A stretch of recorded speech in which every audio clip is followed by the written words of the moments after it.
Birinci ayının 25. günü İstanbul Üniversitesi Türkiye Tadqiqat İnstitutu yığın zalida doçent doktor İlham Toxtu'nun erkinligi ve onu 2025 yılki Nobel Tinchlik mukofotiga namzat ko'rsatish ilmiy muhokama ve seferberlik yığını tertiplendi.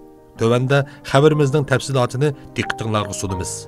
İstanbul Üniversitesi Türkologiya Tadqiqatları İnstitutu müdiri Profesör Doktor Ömer Qul'ның riyasatçiligida o'tkazilgan ilmiy muhokama ve seferberlik yig'iniga Türkiye'deki her qaysi üniversitelerde hizmet kılıp Türk ve Uygur akademiklerden başka yana Türk Dünyası Tadqiqat Vakfı, İsa Yusuf Alptekin Vakfı, Uygur Akademisi Vakfı, İlham Toxtu'nu qo'llash hareketi ve İstanbul Üniversitesi Türkologiya Tadqiqatları İnstitutu qatorliq o'rinlarning mas'ullari qatnashib qisqacha so'z qildi.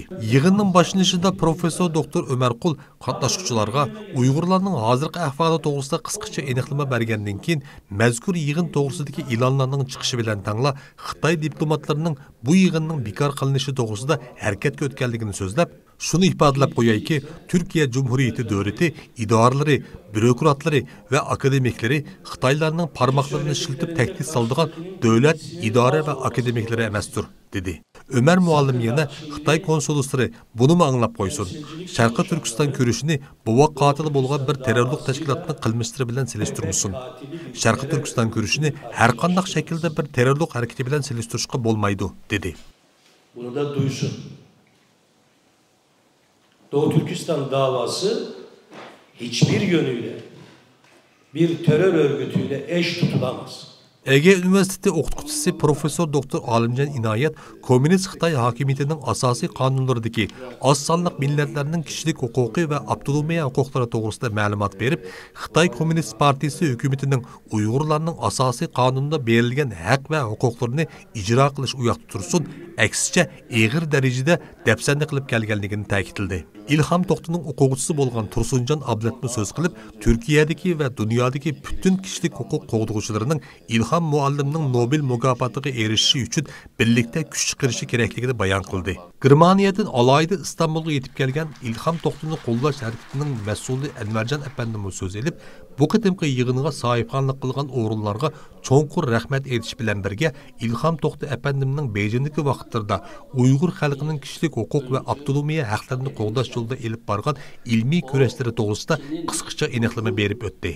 İstanbul Üniversitesi o'qituvchisi doçent doktor Rayla Kashgarlı Hanım o'zining İlham Toxtu muallimning o'quvchisi ekanligini bayon qilib, İlham muallimning bir qitimliq darsida Uyg'ur diyoridan Xitoy davlatining ichki qismlariga elib ketilayotgan tabiiy boyliqlarning miqdorini ilmiy va statistik raqamlar bilan o'ttirib qo'yib, uzun yildan beri davom qilib kelgan bu xil talon-taroj harakatining Uyg'ur xalqining ijtimoiy turmushiga bo'lgan aks ta'siri to'g'risida so'zlab berganligini eslab o'tdi. İstanbul Üniversitesi Tarix Bölümü o'qituvchisi Profesör Doktor Mualla Uydu Yücel Hanım, ijtimoiy fanlar sohasidagi har qaysi professor va doçentlarga chaqiriq qilib, Sharqi Turkiston kurashi bizning eng buyuk kurashlarimizdan birisidir. Bu kurashga ega chiqishimiz kerak.